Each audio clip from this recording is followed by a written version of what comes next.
Welcome to the Organic Wine Podcast.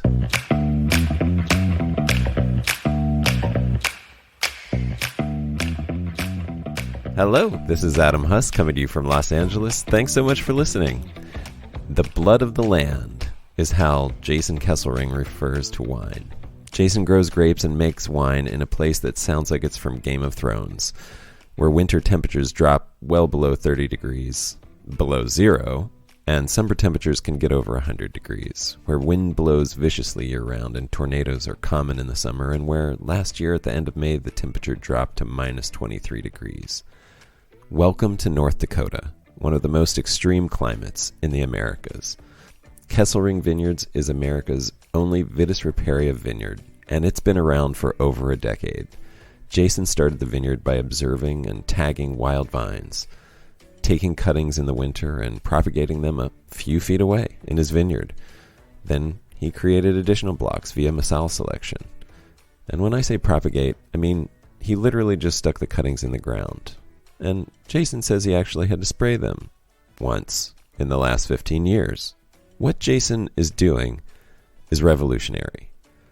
But at the same time, it's the most natural thing that humans have been doing for thousands of years. The question it begs is, why isn't this the basis of American viticulture and wine?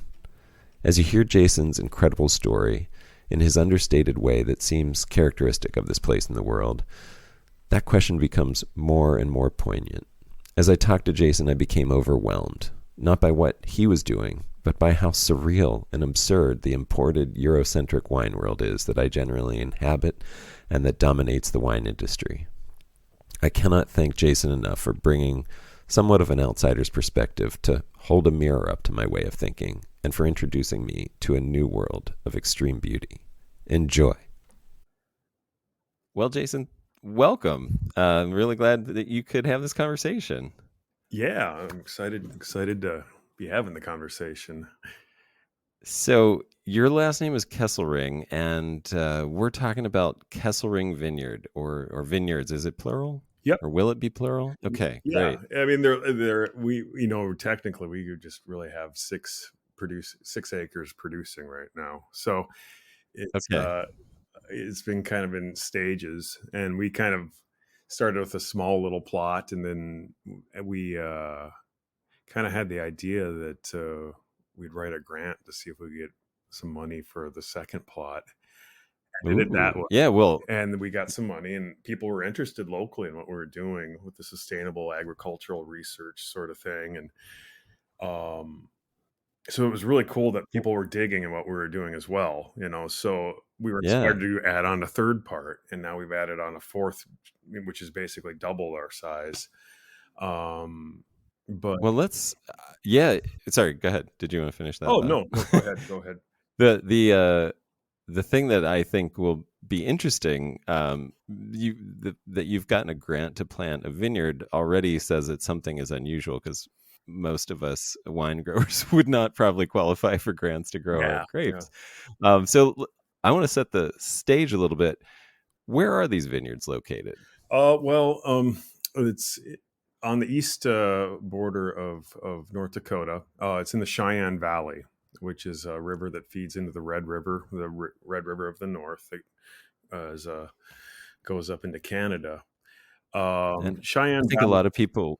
Oh, sorry. Go ahead. Cheyenne Valley is kind of a little bit different. If you've ever been to North Dakota, a lot of people come to Fargo and they see a flat sort of area that's almost like Nebraska. Cheyenne Valley is a bit different. It's kind of closer to where western North Dakota is. It's the sand hills, and there's a lot of rolling hills. It's kind of the beginning of what we would consider kind of western kind of landscape, as opposed to it's very Midwestern looking, and is a different soil type in the Red River Valley compared to the Cheyenne. We have a sandy loam sort of soil, where in the Red River Valley it's gumbo sort of clay, and it's a different. I mean, I have friends that are growing grapes there and do great things with grapes. They're into the hybrid thing, but we're into what's native to North America, which is the Vitis Riparia.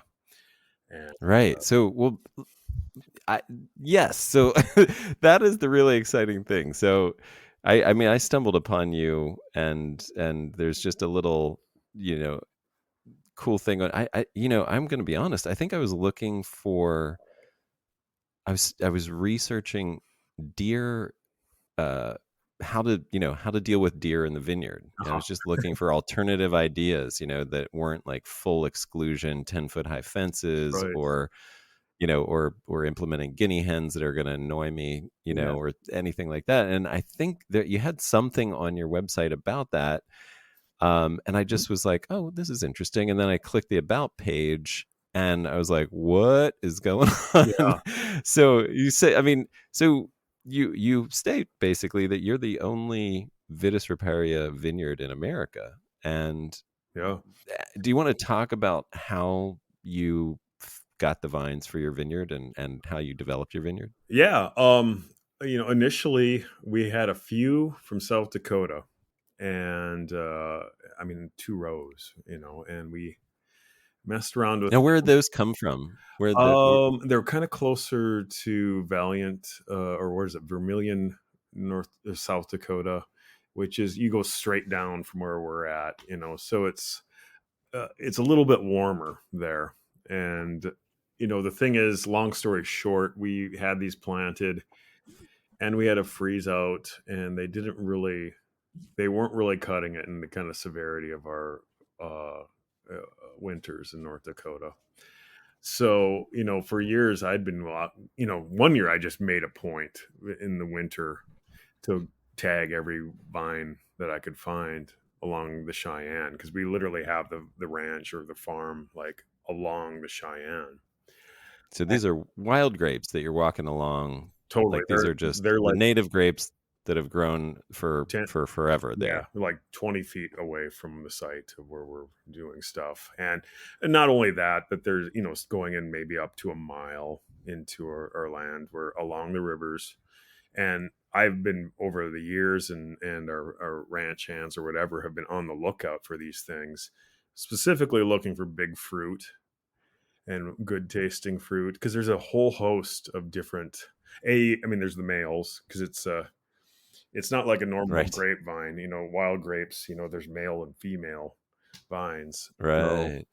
a lot of people, it's funny, a lot of people will be like, well, I can't get these things to grow, and there's no fruit coming from them. Well, you have a male vine, probably. Right. And that's kind of a little trick there. But uh, That's right. What are they are normal, like what, most people are growing out here in California, are they hermaphroditic?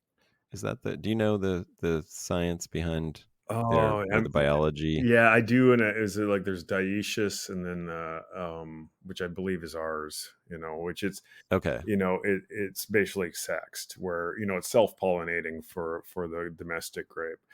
And so that's a weird thing straight away, that what Right. separates us, because I got to think about, in the vineyards I planted some males in there just as a backup, so that I make sure the Oh. fruit set happens.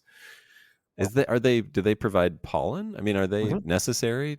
They are. Okay. Yeah, and Cool. really talking, and I've talked to a lot of people, because I mean, right, we have a ton of males right on the bend where we're at, so we should be cool as far as everything, fruit set happening. But I use some of them for windbreak. That's another thing we can get into maybe later. Is it's really Oh. windy in North Dakota, and it kind of Oh. helps with the pruning, I suppose, is one way to look at it, given it's a Yeah. very vigorous plant. Um, it's I mean, getting back to just how we found them. I mean, we've been doing this for years, just tagging them and looking out, and somebody will come back and you'll be like, oh, we saw some over here, let's get them. And then we got vineyard 2 planted. Then we started seeing what was producing out of that, and taking cuttings, and in February or whatever, and then planting those in vineyard So 3. doing like a further refinement with a massale selection, so the best of the best kind of thing. Yeah, exactly. I mean, uh we're doing, I mean, it's old school in the truest sense, I suppose. We're just, we're taking what we see. I mean, it's almost caveman like. Yeah, I yeah. mean, I have friends that are way more like scientific, and they have chemistry backgrounds and everything, and we're more like you down in the dirt, I suppose, and kind of just trying to see what tastes good in nature, pull it there, how it responds to just a simple kind of classical uh, training and pruning, you know. Yeah. And And you're no, go ahead. so you're you've tagged you started out by literally tagging the native plants that were just growing wild along the riverbank. In the winter Yeah. you came, you took cuttings, and then did you start them in little grow pots, or did you just stick them right into the ground in the vineyard where you wanted them Well, I've to done grow? both, but we initially, to get the vineyard started, we put them. And I worked with NDSU with their greenhouse to start with, Okay. especially when we got the grant. It was like, well, let's do this right. And they were like, yeah, Yeah. we'll gladly help you with this, because they were fascinated by it. They have a great breeding program because they're really into hybrid grapes, and Right. one thing about Riparia is it's very it's resilient in like down to -71, I think. So Oh my god. it handles that really well. What Um, what I think's funny is that you probably know that from experience. Totally. No, I've been out there where it's like negative. I mean, just last week, the day before you called, it was -33 when I got in the car, and God. it's really severe. Kind of, we hit those kind of. We have such a weird temperature range up in North Dakota, and of course, it ranges up to 118. Or one. I've seen it where it's been like one, you know, in the low hundreds, but they're on record. I should say it's Oh, gotcha. 118. Yeah. I mean, I think we have the world's record for the most extreme temperature shifts. Wow. So Wow. that's something to be said. I mean, for grape growers, it's kind of a big deal. And Yeah. our danger zones are really in the spring. Spring killed me last year because it Oh, was how like, so? well, Oh, we got a light frost. frost. It was Yeah. typically frost I don't have to worry about after Mother's Day, like May 18th, but this thing came down. It was just one day. It was like 60s almost, and like one night it just decided to hit -23, and it was like late last week Wow. of May. So we were going to have a wonderful crop, but that's the kind of danger with growing that stuff, growing our grapes or any sort of grapes in our areas, is the severity in the spring, and then in the fall. Well, Wow. the one thing about us is we look for the frost to happen Right. before we harvest. So So, yeah, you want okay, yeah, we'll definitely get to that, but you want yeah, yeah, you want that in the fall. In the spring though, I mean, so how resilient are they? Like when that happened, did you lose everything, or did some come out what later? Or, we had, what? I'm I was thinking we'd get secondary buds coming through. I think what we had last year was the tertiary. It was last, third bud happening, and it was very Wow. little.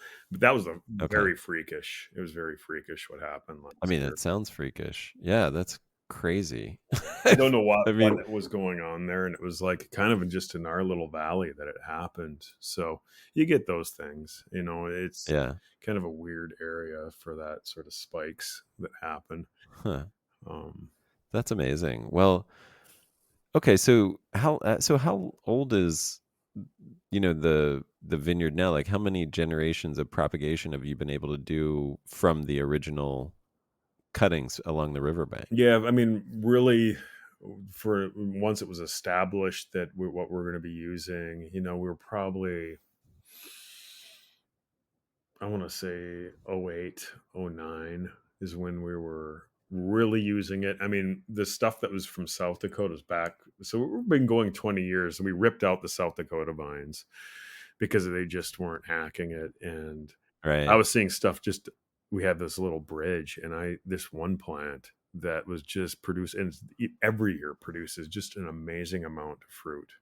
I mean, when we were just for our family, we'd go up into the trees, and harvest that because it's way up high. Though usually the fruit is like way up high, and we Right. were, you know, we'd pull some of it down, and do kind of like a pruning, I suppose, in a certain sense. But Right.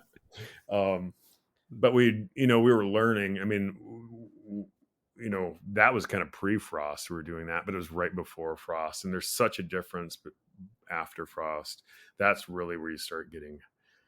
I don't know exactly all the chemistry that happens there. I just know what it tastes like. It's like the skin gets slack.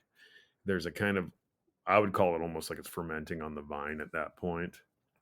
Oh wow. It Like it has a kind of, I don't know, and on the temperature and everything, they're just it's so dead on for winemaking at that point. Where if you do it beforehand, and this is the classic thing where everybody talks about with Riparia, it has you have to watch, you'll get a weediness, you'll get a green apple kind of taste with it. You wait till afterwards in a hard frost, and it's a different game. It's still wow. Riparia, but it doesn't have the kind of. Well, when you say it's still Riparia, so what are some of the, I mean, It's for somebody whose palate is trained to, European varieties, what would be some of the differences that you could expect when drinking um a wine made from Riparia? well, it's a funny grape, and some of the stuff I find it like, I have a pretty decent kind of knowledge of wine. I mean, it has a boldness to it. It is definitely if you just have pure wild grape, it can come off like as bold as a cab, but it has this kind of very layered sort of berry sort of, you can taste everything from some years you can taste raspberry really pronounced in it. Hmm. And you kind of have like a dark fruit.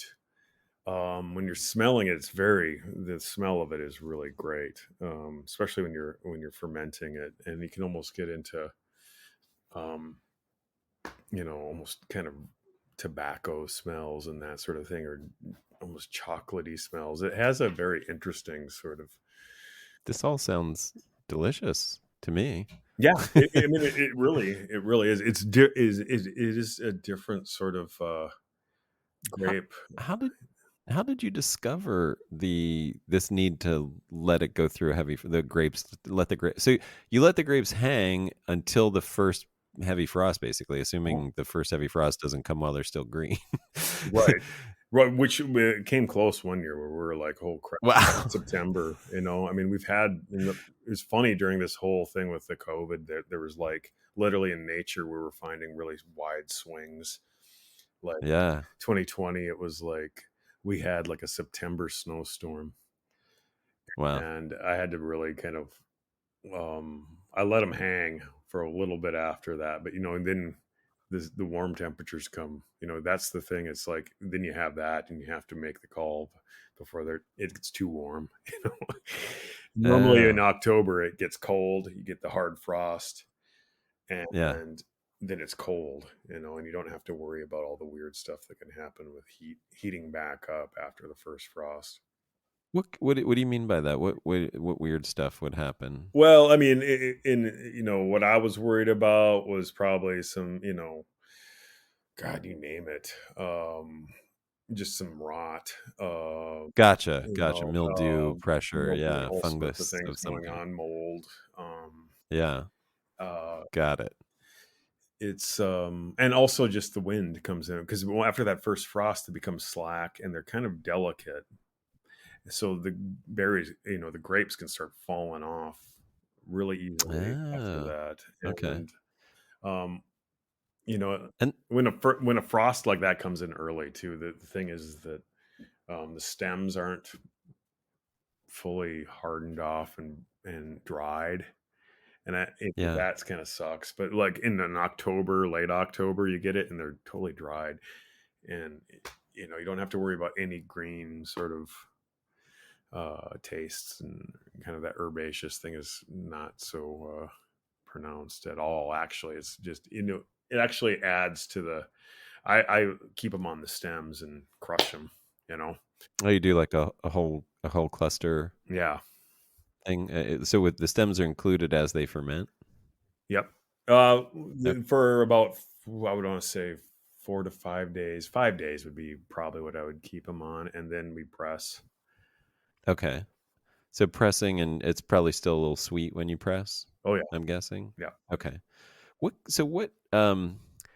do you measure, your Brix and your pH and everything like that when you're yep. harvesting? I mean, obviously when you're using nature as your guide rather than a number to harvest, out here it's like we could let it ripen until December some Yeah, years, you know what I mean? So we sort of have to keep a measurement, keep an eye on things, and we can't use that first frost as a as a barometer. But is it more, I mean, are you checking before that first frost, or are you just saying like, okay, we're gonna wait, we're gonna wait, the grapes look good, okay, here's the frost, great, let's pick and then measure? Or are you measuring up to that point to see where where they are in terms of sugar I'm definitely accumulation, checking pH? sugars because I want to see where we're Okay. at that way. Okay. Definitely check pH once we're harvested more so, but I do it And before that. But um, what are you finding in terms of sugars and pH around harvest then? oh, the pH can be, it's not too bad. It's like 3.6, 3.7. Oh, well, Really that's, yeah. the sugars can be really, 2018, we bloody had them at like 29. Wow. Yeah, Yeah. which I is mean, nuts. I mean, but it's in this last year it was 27, 26. Um, great. I think the That's thing is like let them hold on, and after that first frost, I mean, there's a little bit of dehydration maybe that gets put into it as well because they're hanging on the vine longer. So I think sugar yeah. gets it's condensed in there. It's a weird structure to the grape. I've harvested them. I've left some hanging on certain trellises just to see what would happen, like in harvest in January, Yeah. and they don't fully freeze. They get kind of I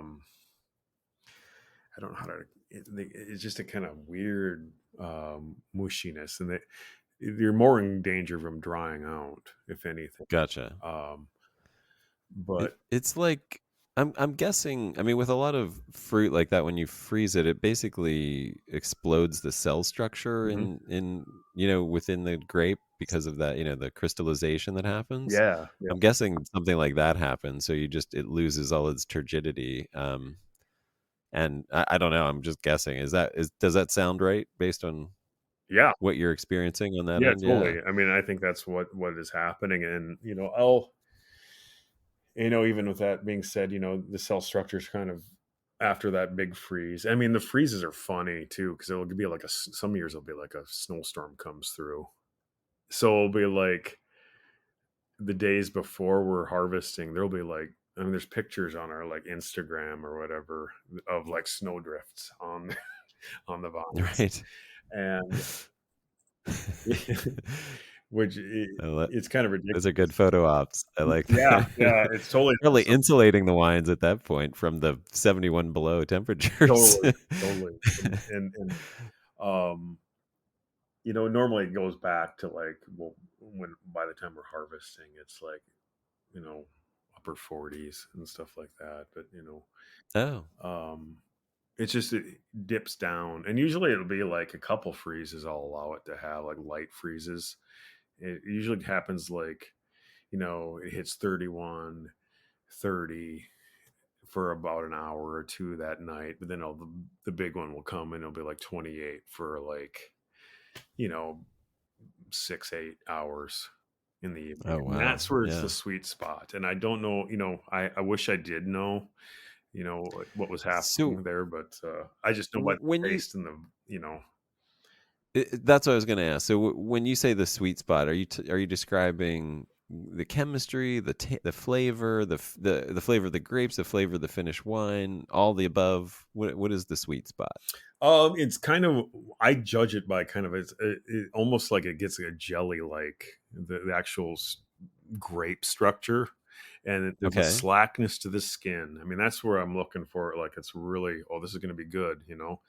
Um, Yeah. Not every year And so that it happens, but when you get that, it's like really, really pretty great. But the problem with that is if it gets too much like that, harvest is kind of a bummer because then people are having to oh, stuff up, and it's a little more fragile got it. that way. But what you're saying is when it gets to that state, it makes really good wine. Like the Mm. wine ends up being delicious. Yeah, and I Is don't that know, it's like somehow the flavors open up more because you get the dark interesting? Yeah, cherry. yeah. You get this kind of like, I taste like a weird tobacco thing, and I don't know if that's the right way of putting it, and there's like, it it's a very autumnal sort of vibe to the whole taste of it. Mm. It's very deep Oh, and kind of, um I almost, it makes me think more of like a Hungarian wine, like the dark red kind of ah. bull's blood sort of wine. Yeah, yeah,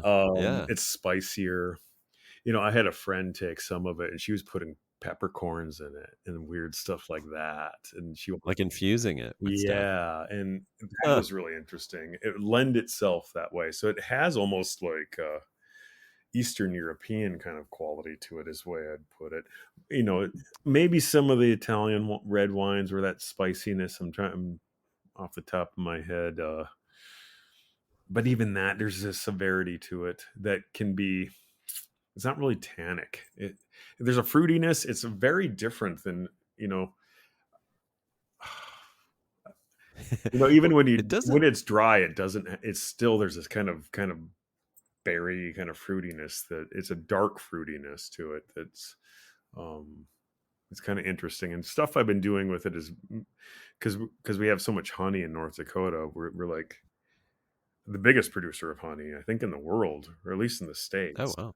And we just literally have an apiary like in walking distance from us, Right. and he's got wonderful clover honey, wildflower honey, and mixing that stuff in. Then all of a sudden you're playing with some really nice layers of stuff, and that's where I'm kind of like, I can start getting into more of the more Promethean sort of.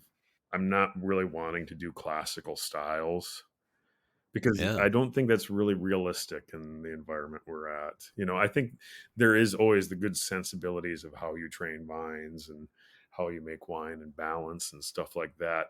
We're dealing with a kind of, the tastes of these things and what, um, everything kind of, how am I trying to put this?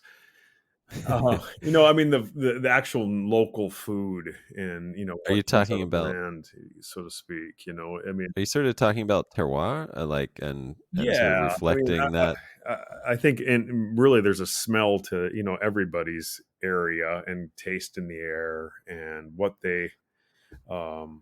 grows around there really, I think, influences wine. I mean, some people think that's, totally mystical sort of sounding, but, wine is kind of that, isn't it? It's kind of Yeah. it is very much, it's It very it much evokes more Dionysus than as much just. as Apollo, right? It's Yeah. I like the wildness of it, but it that's my approach to it. I kind of like it So, for that I reason. mean, when you're talking about the numbers that you're that your Brix level and your pH level, those are, I mean, that's California style, like in terms of, I mean, people are, I mean, the new wave of California, we're harvesting at like pH of 3.2 with, at 20 bricks. You know what I Sure, mean? Like, so you're like Napa Cab range really with those, sure, with that chemistry. sure. Um, and so when you're adding the honey, is that, I mean, you certainly don't need to bump up the sugars at that point. No, So I'm wondering, but so what are you doing? How are with you the trying honey, different it stuff cuts. or? It's cutting some of the acidity of it too, and Okay. it kind of like allows it to breathe more. And there's something that happens, especially with the clover honey. Though the wildflower honey is interesting with it as well. And as I say, it's kind of a bit of an experiment too, to see what can we do with this. Because yeah, we could do a kind of a nice cabish sort of. I've even, with the honey, you can almost get into a Pinot Noir sort of quality to it. Interesting. It has that. I have made stuff where it has a lightness to it. It's not going to be as delicate and refined as that, Uh-huh.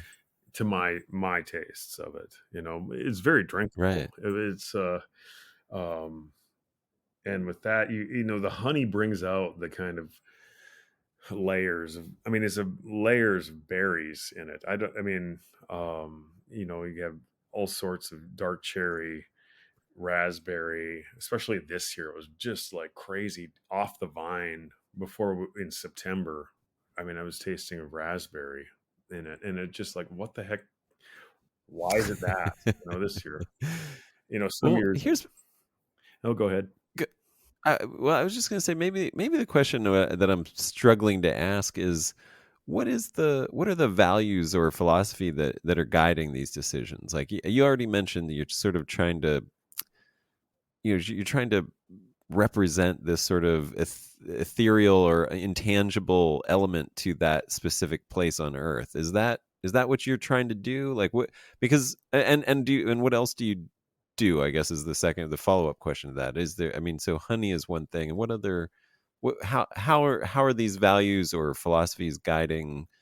I mean, give me the whole story about how it's guiding in the winemaking. Sure. A lot of it is just, and especially in that area, a lot of it is just what we're getting from that area food wise, so there's stuff that, my wife and I, we will forage all through there, and it'll be Uh-huh. everything from like chicken of the woods, sort of, um, mushrooms, foraging for mushrooms. There's a lot of venison that you get in that Uh-huh. area because that whole culture there hunts. So if you're a meat eater, Yeah. there's that aspect as well. Uh-huh. Um, there's a kind of, in that area Chick specifically, there's a lot of, yeah, I mean, we've taken wormwood, mint, everything with the meads. We also make meads, of course, because there's honey everywhere and it's amazing honey. I mean, it's some of the best tasting honey I've ever had. So it Wow. would be foolish for us not to do that.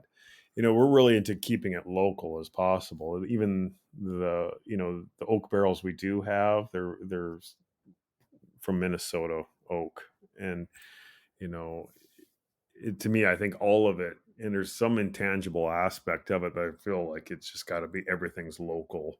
You know, what Yeah. we're getting and sourcing from that little plot of land is really Let me important to me. There's some of it's Why is that? um part of it's the process, really. I think that's the inspiration for doing it, and the craftsmanship, and Hmm. creating something at our own as to it what it is, as opposed to a lot of people make wine, and for example, and they'll be like, "Well, I want this grape to be like, you know, a California Cab, or tastes like a French Bordeaux," and they're not Right, really into right. where they're at and being who they are, and really Yeah. refining and balancing out what they're doing and taking the things that are given to them right there that they can grow in that climate, in that terroir, and that's to me, you know I mean, that's what everybody did, it's like, Yeah. going back to how wine was developed in medieval France. It was just form follows function. They had barrels, and the barrels were not like, they weren't thinking the way a lot of you know, people are Right. thinking now. It's like, they're just, they're trying to make it, it's like, some of it is just, you want to make something that tastes good, and this is how we do Yeah. it, and this is in accord with what we have around here.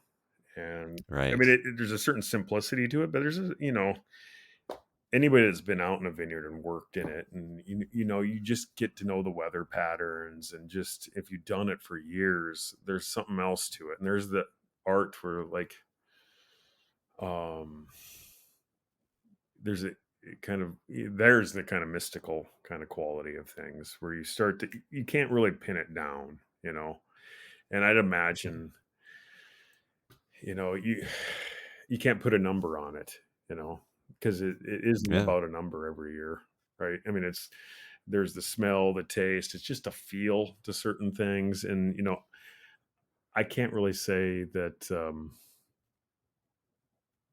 the numbers, you just, I mean, at the end of the day, you're just working with, what you got, right? I mean, that's every Yeah. winemaker ultimately. And some years are shit, some years are not so great, and some years are amazing. And then you're Yeah. working with that, and then it's like, sometimes you can screw up a good year, right? Yeah. Yeah. And some of the bad years are the things that you find gold in. But I think it's this how you're interfacing with the actual land that you're in. And I'm not really thinking. I don't have a lot of background in sort of chemistry or anything like that. It's really just more of the inspiration of just the landscape, tasting those vines. You just know your plants when you're dealing with them, and you know kind of where the climate and what you're eating with it and that sort of W- thing. I mean, it's more Well, simple, I guess, in that way. yeah. Well, and well, let me ask you, what is your? I mean, what's your background in? I mean, are you a farmer? Did you? I mean, did you grow up in a farming, agricultural situation, family? Like, what got you out interacting with the land so regularly? Well, yeah, all my family in that area was all farmers, ranchers. I have aunt and uncle, they're buffalo farmers up in the Missouri.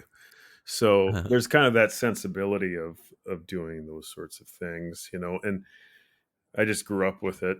I was always in that area. I know that river really well. I've gone up and down it, whether being canoeing or swimming in it and all that stuff. So it's I don't know. It's just kind of natural to do that. So Yeah. why we did it was initially just because of the love of it. Why not make some wine out of this, right? And we started Yeah. doing that, and it kind of just snowballed from that. And people were really interested in it, and you start giving wine to friends and that sort of thing, and showing Yeah. people what you're doing. You find other winemakers, and the great thing about winemaking and wine people that are vintners, especially in our area, is like it. Everybody kind of teams together, and they want to trade information. It's because there's a pioneering aspect to it as well. It's you're breaking new ground. A lot of these guys are dealing with hybrid grapes, which that's totally pioneering in that area. They're facing sometimes they face diebacks that are just insane, you know, Right. Because they and don't then they'll hit quite have the gold at the hardiness same of, time. So it's like, um, oof. it's Yeah. part. It takes a kind of. I mean, everybody. If you're in this area, it's kind of like there's a little nuttiness that goes along with it, which is a good kind of nutty. Yeah. Yeah. Or masochism, maybe. Yeah, I think it's weird because it's like it is a kind of in North Dakota especially. There's a kind of weird sort of pioneer sensibility, and then everybody's Scandinavian, so they're all kind of like is that kind of Viking blood sort of thing where you're living in like I said -33. There's like sort of ethos to it. It's where you kind of especially this time of year, it's brutal, but at the same time, you kind of like it a little bit, if that makes Yeah. sense. Like going Yeah. out to No, like prune, and it's like it's 2 feet of snow in the vineyard. There's something awesome about that, and the wind coming down. I mean, you're in a parka, and there's something about it that's really great at the same time, and that's amazing. you know, Yeah. I did a little time in the Midwest, and I mean, I went to school in Iowa, and then I did a cattle drive in um, western South Dakota. awesome. And I remember being out there and just being like, I cannot believe I'm like out in the middle of nowhere, haven't seen a person for, 3 hours of driving, Yeah, and I'm like, and then there's a North Dakota, yeah, like I was like just blown away at the scale and scope and the sort of vastness of that terrain. And yeah, it's awe inspiring, and does have an ethos to it for sure. Yeah, it's I yeah. love hearing you talk about it actually. I mean, there's a whole scope of people. I don't mean you never know what people think outside of it, but there's a scope of people that come through that are real kind of rugged individualists, I suppose, but they're beyond that. They kind of have their own thing, and it's like, I don't know what it is. They kind of, the winemakers I know are all kind of like eccentric in some way. And like, I mean, in a good way, but it's like you kind of like that extreme experience. And wine, wine generally, I think sometimes people think of it as more of, well, you're always about balance in wine, right? But like finding the balance in that real extreme of frost and fire, literally. Um, Yeah. it's that's kind of the thing that it's driving you on to try and hit those magic years. Like last year was a total bust. We didn't get a lot, but at the same time, you start getting more innovative. Like, well, we got to work with honey more, and that sort of thing, Right. because it's And that's because of that crazy frost that you had, that late yeah, crazy frost. So that's why it was such a low year, and then you have to totally. I mean, it adjust. totally decimated, but I mean, everybody has to adjust when they have a bad year. I mean, I'm sure California, you have all sorts of things that come through. Yeah. Um, Yeah.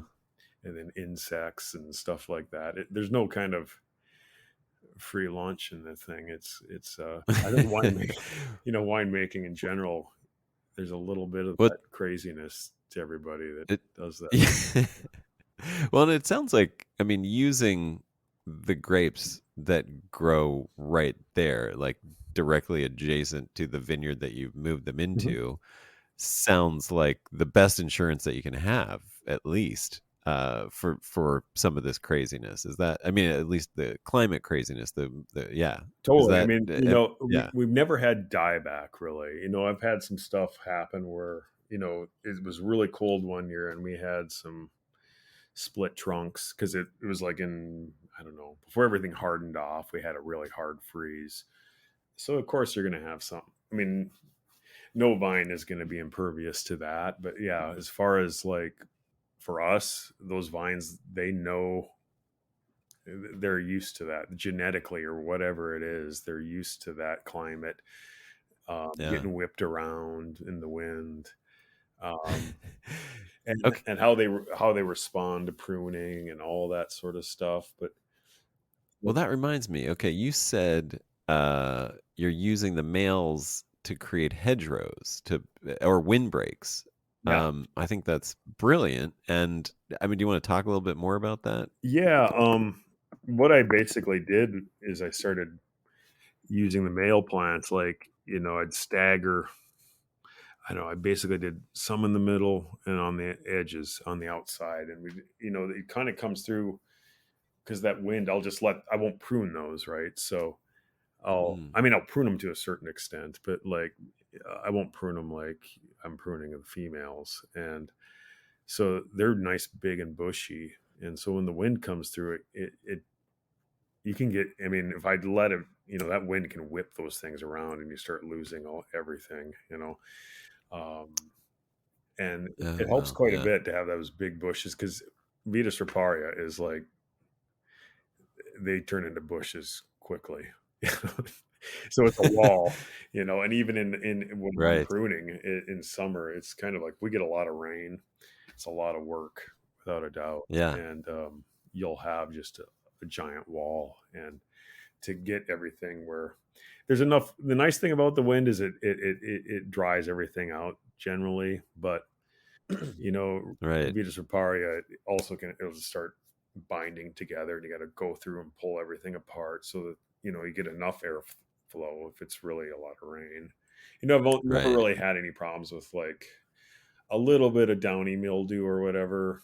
Um, Now, are Nothing. you spraying for any of this stuff, or do you not No, need to no, we spray? haven't had to really spray yet, and knock on wood. I mean, that's Yeah. one of those So, things that, I mean, I say do you that. do anything in the vineyard? Like, do you have to irrigate? Do you have to, do you have We to fertilize? Do you we have did put to? it in a drip system that we got initially. We got it when we wrote the grant. We're like, well, we'll get these established in this area, and we'll just do a little drip system, and that worked well. So we put those in. But I try to like, last year was a drought on top of it, but we didn't, you know, it, it I take it as it comes. I don't. I try to mitigate watering to a certain degree, Yeah. because it's like they're really vigorous. I mean, Right. Right. otherwise you're pruning all summer, Right. and that's So you're basic. Are you watering just then when it's when you get like a dry spell, or is it? yeah. Yeah. I mean, are you? I mean, August will hit like a really dry spot generally, and that may a little bump because I mean, um, I try to. I'm still for me. I'm trying to get like a little bit of the feel for watering these things and when the fruit in August. That's where veraison hits. So we're kind of Okay. I was gonna ask. Yeah. um, you know. I tend to, in August, I try to give it a little shot of water at that point, but it's every year is a little bit different, to be honest. And there it's like some years it'll be just crazy rain and you wouldn't think it, and then sometimes it won't be anything at all. And last year was like nothing. It was just a really S- bad drought.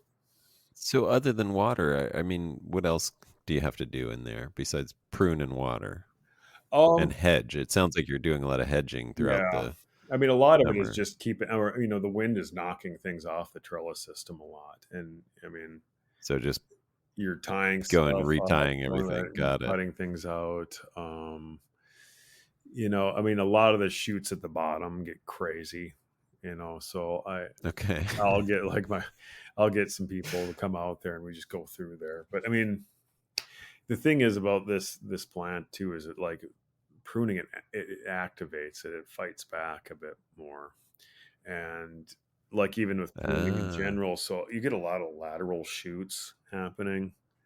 If right, you're too right. aggressive with pruning, like I got really aggressive one year, I'm just like I'm going to do this, and man, I had lateral shoots coming out every which it fought back harder. Is what basically happened. It's like a hydra, right? Yeah, it Cut very off much. one head and you get like 10 more. Yeah, it was um, totally. so is that are they putting fruit out on the laterals or no? They can actually. It's Okay. weird Yeah. though. I mean, that's the part where last year was kind of odd. So I mean, they were shooting out fruit even in August. There was like little clusters they were trying to form, but I don't know if Yeah. that's normal. And I have some peanut plants that do that too. okay, Yeah, the couple. I mean, they're just monstrous for whatever reason. I don't know. They got some really crazy peanut plants that they like put laterals out, and the laterals put laterals out, and all of they all put out grapes. So I'm like, yeah, same thing. Grapes are growing, are yeah, forming. Going through veraison in November, yeah, basically, yeah. if I let it. It's crazy. Yeah, that's so. Uh, I mean, there's so many. So you haven't said anything about spraying anything. So I'm guessing you're not spraying anything at No, all. I mean we try to avoid that if at all possible. I don't think we had crown gall one year that we had to spray for. It was really, really Okay. bad. Other than that, no. I mean it in general. I kind of it's really about if we need to water, we water, and otherwise a lot of it is pruning. To be honest, even Right. and So no, you don't need to till. I don't know. What do you do for the grasses? I mean, do you mow or anything like that? yeah, we do mow. Okay. I mean, I mean, we have grass. We put down like some plastic when we put it down, but the grass just grows right through it. And once the plants take root, that root system seems to just it holds on. I've never really had a plant totally die back Yeah. the way um, some people have had. Like the hybrids. Um, Yeah. Nobody's crazy enough to be growing straight vinifera there, are they? Not that I know of. Not that Okay. I mean, I don't know how you do it in North Dakota, to be Yeah, honest. I I don't mean, either. because, like I say, like the severity of and I mean, there's probably somebody that's Somebody did tried it once. It lasted a year, basically. at best. Yeah, I mean, I can't imagine it surviving the winters. Yeah. I mean, but Um, the hybrids are really interesting. What I've had of them, I'm like. was it the Crimson Pearl and the Petite Pearl are ones that are really kind of interesting. You can make very Okay. nice, more delicate reds out of that. But it's a different flavor. I think the thing is like it's there's a point where people are going to have to be when you're dealing with the hybrids or what I'm doing. You can't look at it like it's a California grape or a European grape or Far Eastern or whatever. It's its own thing, really, and Yeah. we have to like look at it differently. I mean, I look at the wild grape as a totally different beast in a lot of ways because it's so dark and red. It's like a deep purple color. Um, I mean, these are the ones that you've propagated, yeah, the wild grapes. yeah. And when you say you look at it differently, do you mean? I mean, what? How does that impact what you're doing and seeing Um, in the vineyard and in the winery? I mean, it's a kind of a work in progress in some ways. So I'm still trying to figure. I Mm. mean, initially I was thinking like, we'll just do an approach where maybe we get a nice, good, like a dry red wine and I actually got some stuff that was very nice, almost Bordeaux like, and at the same time it was like, well, it didn't have it was kind of forcing the character as to where, you know what I'm saying, Mm. Riparia has its own thing, and I've taken to for our own wine doing crazy stuff with it, with the honey and then like dry Yeah. hopping wine. And Oh yeah, you mentioned the dry hopping. How did that turn out? I think it's actually dry hopping the Riparia was strangely works. I don't know if it'd be a commercial thing, but it's definitely For your palate, it for my was palate was really interesting. And we mix in honey with it, depending on how much, a lot of this is coming into blending, and uh, right. you get your set for the year and you see what you come up with. And I think it's going to be I mean, a lot of I'm kind of more inspired by what mead makers are doing, like, especially in Denmark. There's some stuff that I've come across, and I'm like, well, it's so outside the box compared to what's normally going on in the wine world. And Yeah. I'm kind of intrigued by that. As to I love the classical stuff, but like wine has been a lot of different things since its inception, and I don't know why we were stuck on one sort of like trajectory, which is it's kind of Bordeaux based, right? Even in California, everybody's referencing that, and now California's kind Yeah. of, or the mainstream guys, and they're doing their thing and they're the template. But there's like a lot of different places and a lot of, I mean, you look in Greece and you got Retsina. I mean, that to me is really interesting, like a piney sort of wine. Some people find that kind of strange, but I think people's palates are getting bigger and bigger in this day and age too. So who's to Yeah. say, really? I mean, I'm kind of in a postmodern zone, I suppose, on wine a little bit, but where it's like, why It's not? a What if it works? That's that's great, I think. I mean, and there's why not try different things? I mean, wine used to be contain a lot more herbs and spices over the years, and in ancient times it was almost like that was the carrier for the medicine. So yeah. it's kind of interesting, how it's become one thing where it can be, I think it can really Yeah. grow into a lot of different things, and people's perceptions of it, um they play with it a little bit, you know Are you suggesting diversity in the wine world might be a good thing? I think so. I mean, look what happened with beer. I mean, like, oh, Right? these Yeah. breweries come out, and I think they shocked a lot of people with just, I mean, some of them present like what fine wine. They started taking that on, which was a unique sort of approach. And then there's like the gimmicky sort of things that people do, which is great. And there's stuff that's really hardcore, sort of like smoked beer and that sort of thing, which is that's going to be more probably for a select kind of people. But you know, I think we're living in an age right now would be really, especially in the wine industry. I could see a lot of things happening where outside of the box coming in, a little more Promethean and an upstart sort of thing happening. Yeah. And I I mean, think, wine to me is like the cool thing about it is it's so close to the ground in a way.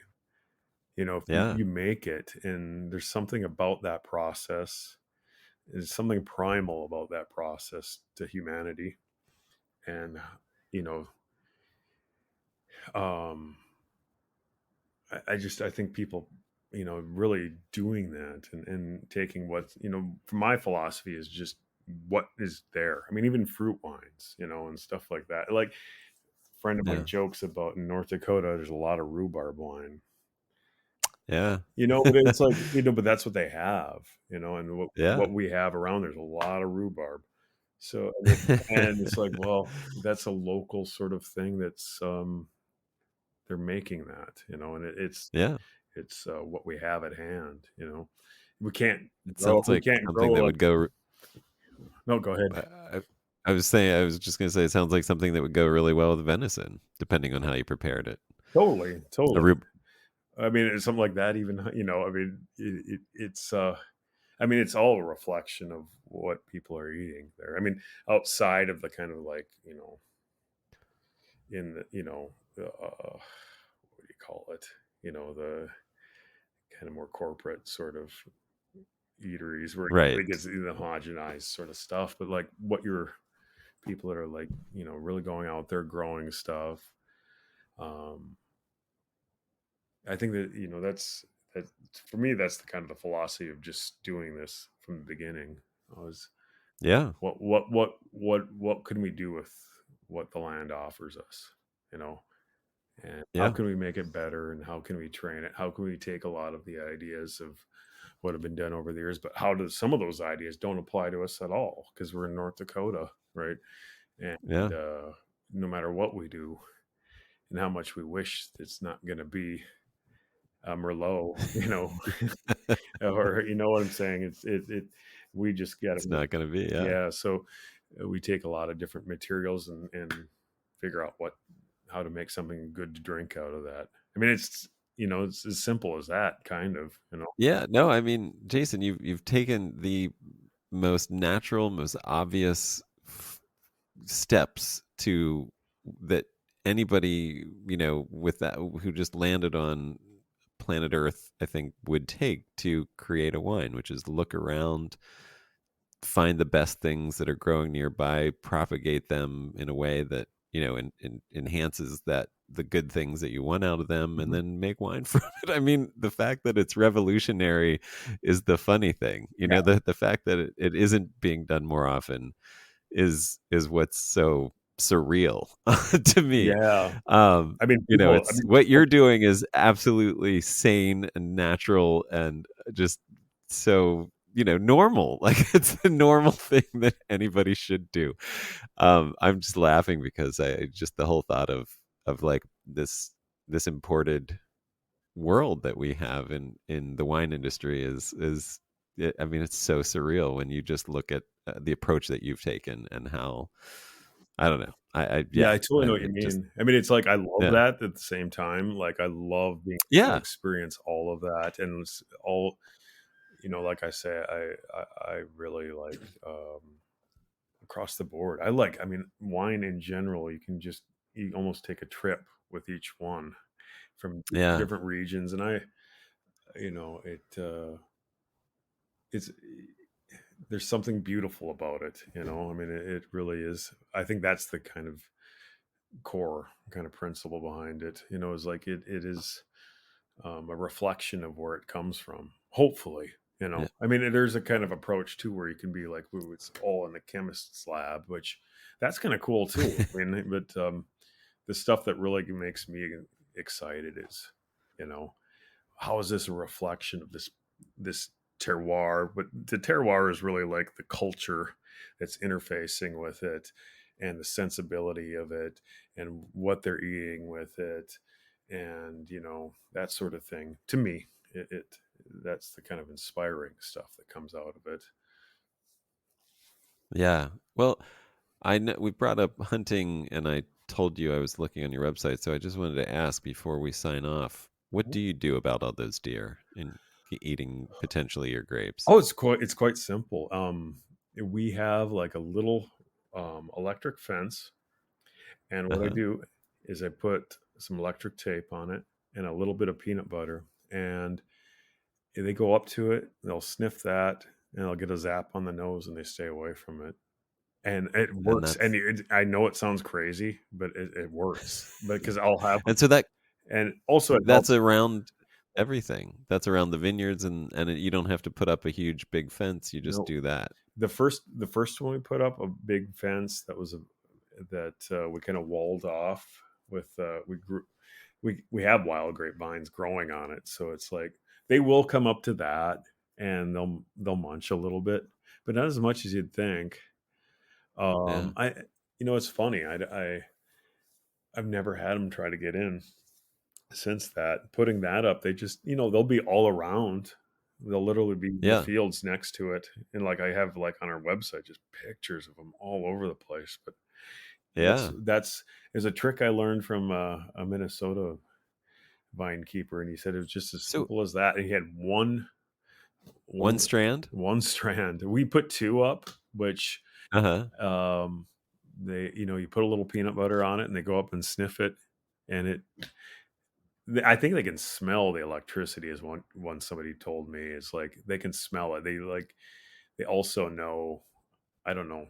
Deer are weird sort of animals. I don't know how they perceive things, but um, they definitely stay away from the vines. Huh. And um, I mean, hunting season happens there only like for it's usually in Like late a couple October. weeks, right? Yeah, it's a couple of weeks in late Yeah. October. So it's like the harvest is already done by that time. So um, I've never had them try to hop in, and even on the perimeter fence that we have them growing like a wall, a little bit in the spring they'll eat the green shoots, like the eat those a little bit, Mm, but you know, other than that, they don't. And then thankfully we have a lot of cornfields and alfalfa fields around too, so that's probably that helps. Yeah. helps quite a bit as well. Gives them something else Yeah. to distract them. Well, you mentioned your website. What is your website that you want people to go to if there is one, Oh, well, or I what? think How? one of our Instagram one, Kesselring Vineyards, is kind of up to date. It's almost Okay. weekly where we're showing what's going on out there.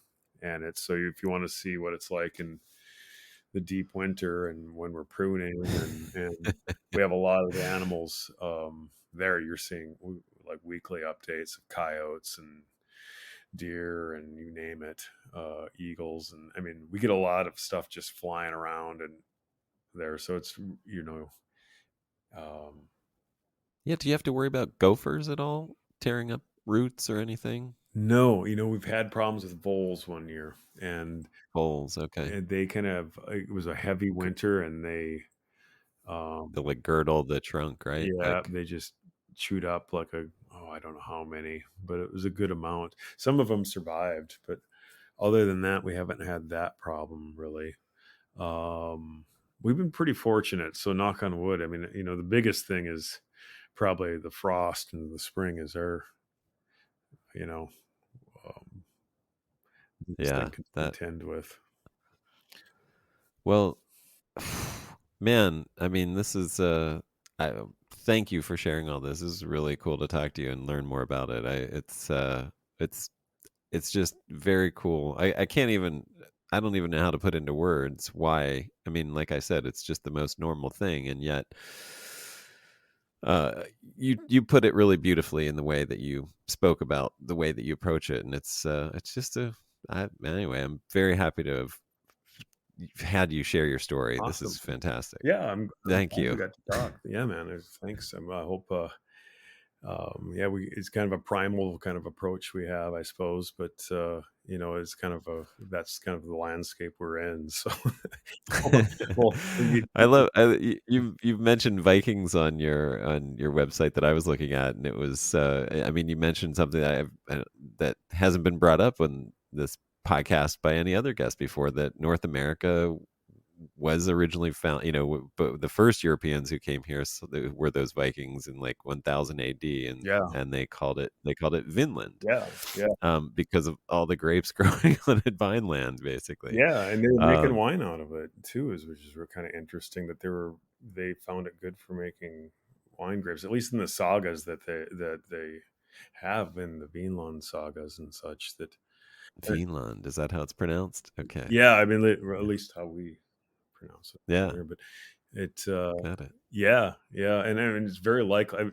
I don't know what other grape variety it would be, but the one we're growing, which is a northern variety, so it's very likely that that's what they're pulling, and taken back to Iceland and Greenland, and I would love to know what the heck they were doing with it, but I wonder that there's probably some genetic trail we could follow on some vines, planted somewhere up there, in Iceland or Greenland, and be like, oh, look, there they are.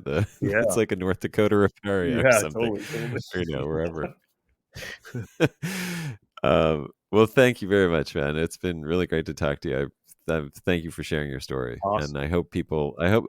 Are now the one final thing though. I would be remiss to not say is buying your wine. It's not quite out yet, right? So people need to check back, Yeah, tune in. within the year, we're gonna have a wild grape. It's a port style fortified wine, pure wild grape, sweetened with a little honey, and then we have probably 2017, 2018, 2019 will be bottled shortly thereafter, and some meads as well, wild grape meads. So we're playing around with a few And so, different things. So and are there? Do you do a dry wine as well? Do you do just a straight Riparia dry wine? yeah, I'm hoping to Okay. have that at least 17 and 18. I think we'll have just a straight dry wine there. I mean, Oh, 18, that's a lot 18. of age. What are you aging them in? They've all been aged in oak barrels at some point. Um, The 19 is about Minnesota to oak get up. that you were talking about. Yep, Yeah. yep. Okay. I think 17, to be honest, was that one was a French oak. No, no, that was Okay. American oak. But it was. I can't say American oak. that was. That was, Minnesota. I can't say that was Minnesota. I'm not sure what the Got age it. of that. Probably like Missouri or something, Yeah, or Arkansas. yeah, Yeah. Well, still, that's fit. Okay, so a lot of age time. I mean, I didn't even. I mean, there's so much more we could get into, but that sounds really interesting. I mean, are these really tannic wines that you're tasting and you're just like, I need the tannins to calm down, or why the long yeah. Some of it's aging? that and the acidity. I like it starts to roll off to me and soften a little bit. I like it that way. But that Okay. being said, Yeah. I'm kind of more inclined as I get to know this grape more. We're kind of um, each year you learn about it because you have the prior year and how it ages. I don't have a reference really to you know it's not like other grapes.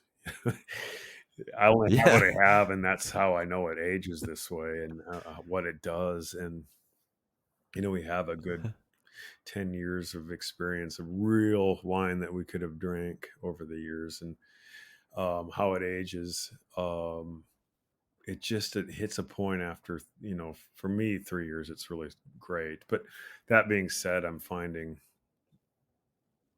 people really like it straight away too. So, Yeah. um, we'll see. The initial thing, like I say, was we were wanting to make a fine sort of drier wine, and now I'm kind of feeling more that the mixture of honey into it really starts it takes it into a different zone to me, like Yeah. more like us, you know, and what we're doing, and what more of my personal ethos of like we're taking a lot of different things and putting them together and Okay. making something better out of it.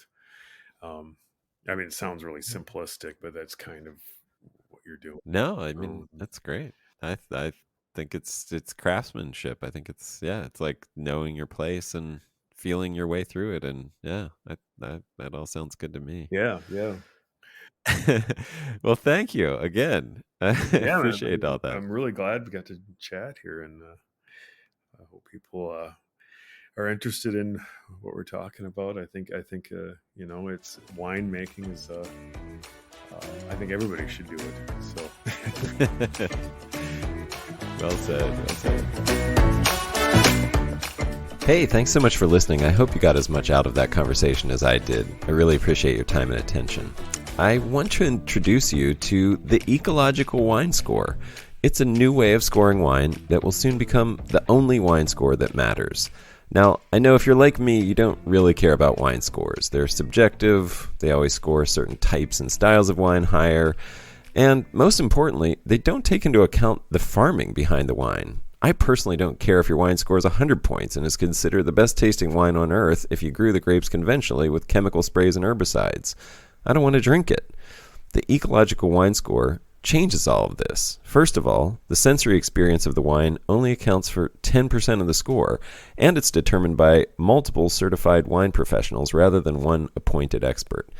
And the rest of the score is determined by clear, objective benchmarks that evaluate human and animal welfare, vineyard ecology and terroir preservation, and operations, winemaking, and packaging. I created the Ecological Wine Score because scoring wine based only on its flavor is like awarding the Nobel Prize based on how someone dresses. You can really only judge greatness in context, or the judgment will be meaningless. So check out the Ecological Wine Score at ecologicalwinescore.com. This is the future of wine scoring.